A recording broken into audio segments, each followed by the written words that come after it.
नमस्कार, भारत लाइव देख रहे हैं आप। मुकेश सहनी बिहार की राजनीति में इतने महत्वपूर्ण हो गए एकाएक कि भाजपा और महागठबंधन दोनों तरफ से उनको ऑफर्स मिल रहे हैं। आपको हमने पंचनामा में बताया था कि कैसे मुकेश सहनी के दोनों हाथ में लड्डू है।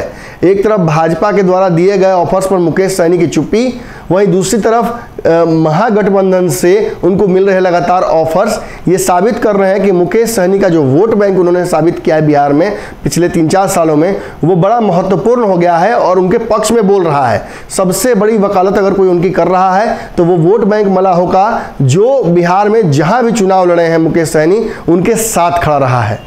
अब मोकामा और गोपालगंज में अपने प्रत्याशी को नहीं उतारकर मुकेश सहनी ने कहीं ना कहीं बिहार की राजनीति में एक भंवर सला दिया था। खास बात यह है कि मुकेश सहनी किस तरफ जाएंगे इसको लेकर भी संशय था। अंतिम समय तक आपको हमने बताया था कि मुकेश सहनी के कई प्रत्याशियों से लगातार बातचीत चल रही थी।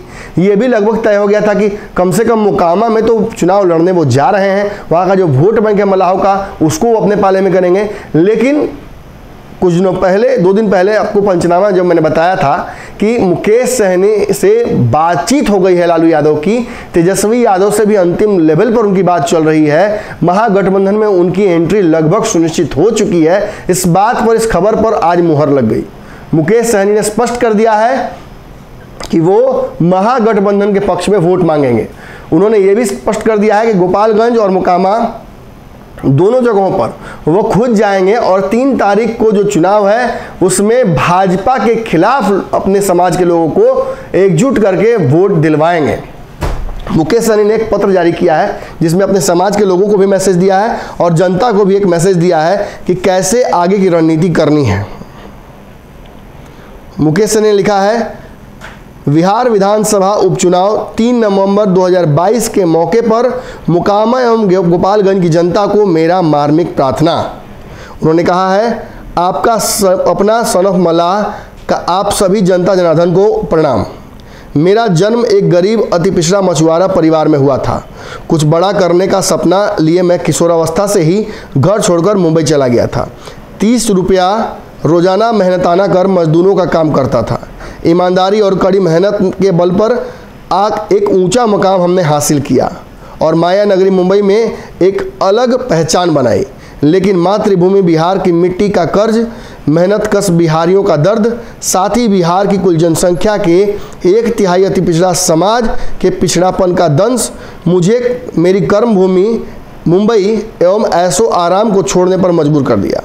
मैं एक उद्देश्य को लेकर बिहार लौटा कि राष्ट्रीय स्तर पर उपेक्षाकृत पिछड़े हुए बिहार राज्य के देश के विकसित राज्यों की पंक्ति में खड़ा करूंगा।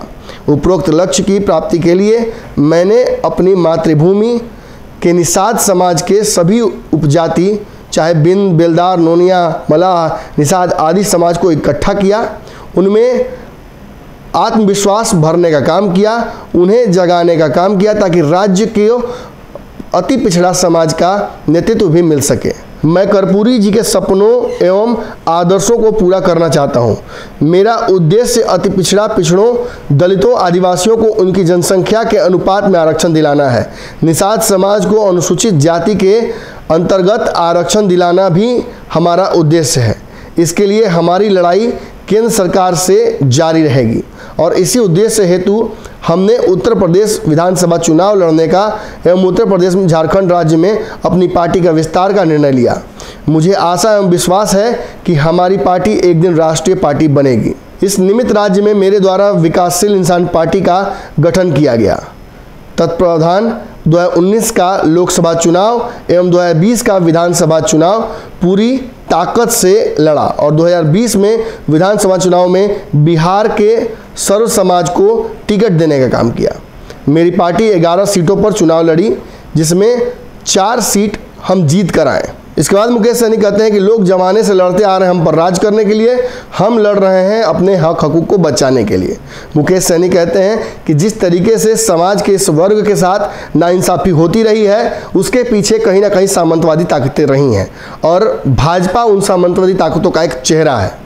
बीजेपी की हार में ही बिहार की जीत है। मैं गोपालगंज एवं मोकामा के जनता, मालिक, समाजवादियों एवं सामवादियों, अपने कार्यकर्ताओं, पार्टी पदाधिकारियों से मार्मिक अपील करता हूं कि आप गोपालगंज में राजद प्रत्याशी श्री मोहन प्रसाद गुप्ता एवं मोकामा में श्री नीलम देवी को जिताने का काम करें। आपका अपना अति पिछड़ा का बेटा, सन ऑफ मलाह मुकेश सहनी। यानी मुकेश सहनी ने यह स्पष्ट कर दिया है कि वो अब भाजपा के खिलाफ वोट मांगेंगे।